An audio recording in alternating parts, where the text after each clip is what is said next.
Hello, I'm Mario Toneguzzi, Managing Editor of Canada's Entrepreneur. Joining me today on Taking Care of Business is Shawn Freeman, who is President of the Entrepreneurs Organization in Calgary. Thanks, Shawn, for joining us again today. Thanks for having me on, Mario. Okay, let's talk about what was formerly called, and everybody, all of us kind of remember as the Boys and Girls Club, and now Trellis Society. Tell me just a little bit about your connection there with them and why. Yeah, I've been connected with Boys and Girls Clubs since a kid. I was, I think, 12 or 13, and I was a club kid at the Boys and Girls Clubs. And so I like to say they kept me out of trouble enough to steer me in the right direction. They were a big part of that. Obviously, had lots of other mentors, but just remember after school going to the clubs and playing with friends, and having the people there, take care of us, and that was really great experience, and definitely kept me steered in the right direction. So very close to my heart, and yeah, they're a great organization. So tell me just a little bit about that background. Yeah.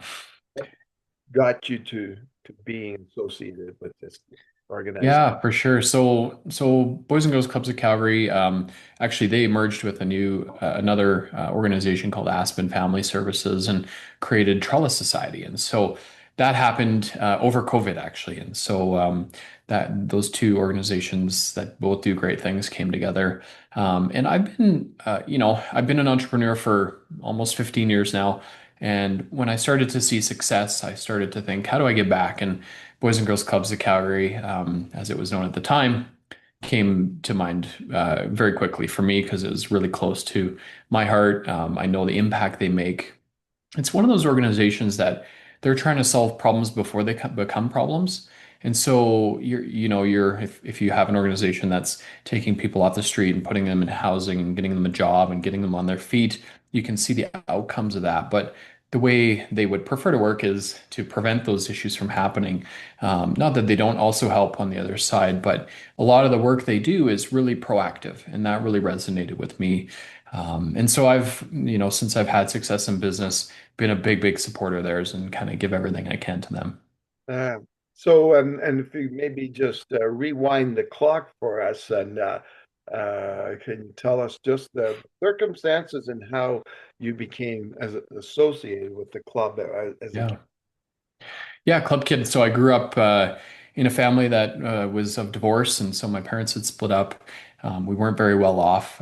We lived paycheck to paycheck, and we were, in Calgary housing, and so really, struggled to get by. And so my parents, hard workers, but we just ran into lots of roadblocks. And so one of the clubs, the Pembroke Club, was close to where I lived.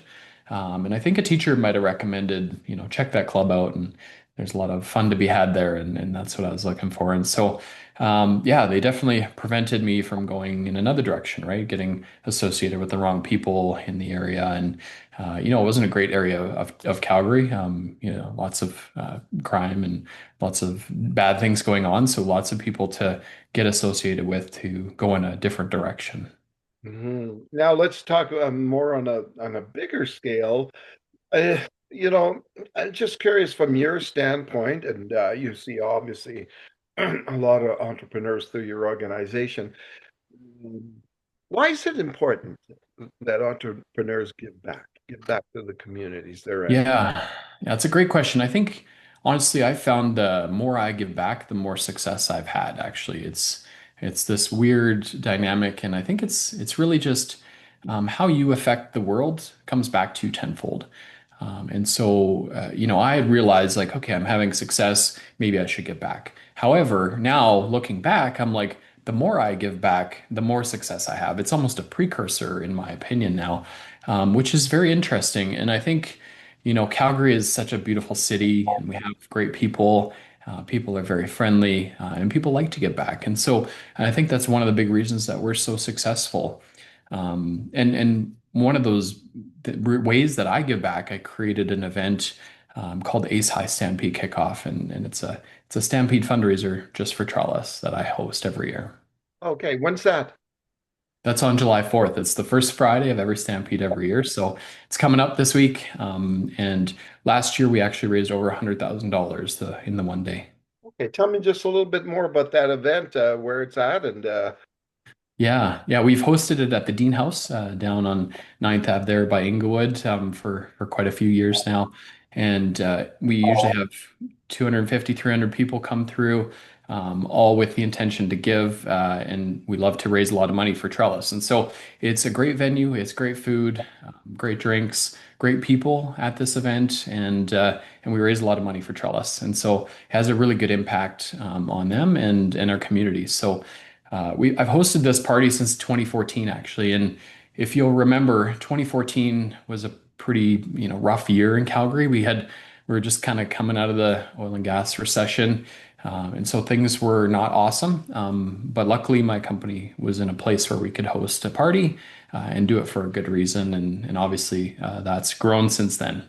that was too the year after the flood, right? And uh, that, Yeah, yeah. 1 year after the flood, and yeah, Calgary was, just kind of getting lots of kicks from different places, and yeah. here we are, 2025, and likely going to raise more than 100 grand this year for the Stampede party for them.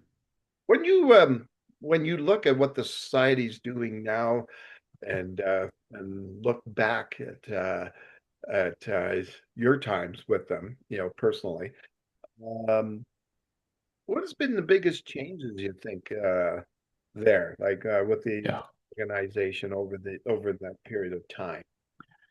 Yeah, I think they're still, they still have the clubs and they're still true to those roots and take care of kids to try to prevent the issues. But now youth are facing a lot of different problems, right? There's fentanyl. The drugs are just more dangerous. The gangs are more organized, and so you run into these much more significant issues that youth are having to overcome, and pair that with just the disconnection of if they come from a family situation that's got problems and then they're disconnected because of all the technology, and there's like online bullying and all these things that I never had to face.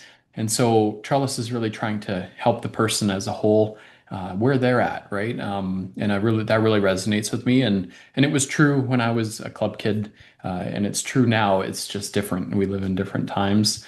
I'd not love to be a child growing up these days, an adolescent, right? It'd be tough. Yeah, it is very tough. Well, I appreciate you taking the time, Shawn. Is there anything else that you wanted to add that I didn't ask you? Yeah, of course. I think just that challenge, the more you give, the more you're going to receive, and so it's not the other way around, and that's what I've learned through my years as an entrepreneur. I give first now, and without expectation, but sometimes it just comes back to you in masses. And so, if you're out there stampeding, find a way to get back to the community, because it'll come back to you. Okay, thanks so much, Shawn. I appreciate you taking the time. That was Shawn Freeman, president of the Entrepreneurs Organization in Calgary. I'm Mario Toneguzzi, taking care of business on Calgary, Canada's entrepreneurs. Thanks for joining us today.